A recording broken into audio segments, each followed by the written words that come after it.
નમસ્કાર, હું આસ્થા ગોસ્વામી ધ કેસરી ન્યૂઝ સાથે.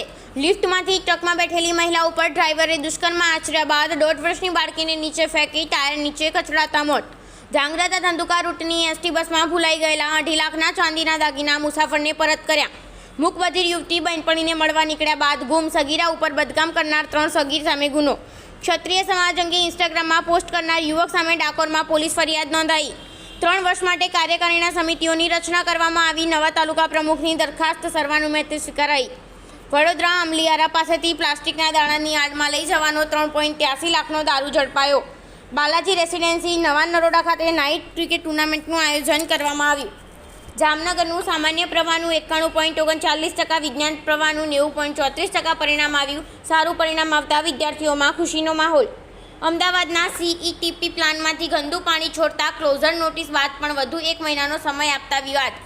મહેસાણા જિલ્લાનું સાયન્સનું 85.26% પરિણામ. 1+ ગ્રેડમાં 12 વિદ્યાર્થીઓ. સામાન્ય પ્રવાહનું 95.39% પરિણામ આવ્યું. પૈસાની લેતી દેતી બાબતે ઘટેચીના યુવાને હાર્ટ એટેકથી આવી ગયો મોત. વિદ્યાર્થી યુવાને અકળ કારણોસર આપઘાત કર્યો. ગુજરાતના 13 કેન્દ્રના પરિણામે ભૂકા કાઢ્યા. 99% ઉપર આવ્યું રિઝલ્ટ. ધોરણ 10નું પરિણામ 11 મેના રોજ થશે જાહેર. ગુજરાત બોર્ડની વેબસાઇટ પર સવારે 8 વાગ્યાથી જાણી શકાશે.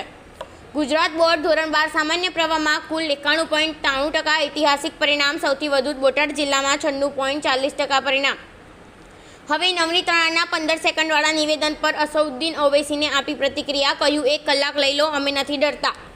ચોટીલામાં યુવતીને ભગાડી જનાર યુવકની હત્યા. યુવતીને પરિવારજનોએ હાથ કાપી નાખી મૃતદેહ સળગાવવાનો પ્રયાસ કર્યો. અમને 15 સેકન્ડ લાગશે. અકબુદ્દીન ઓવૈસીના 11 વર્ષ જૂના પોલીસને હટાવવા અંગેના નિવેદન પર નવનીત રાણાએ આપ્યો જવાબ.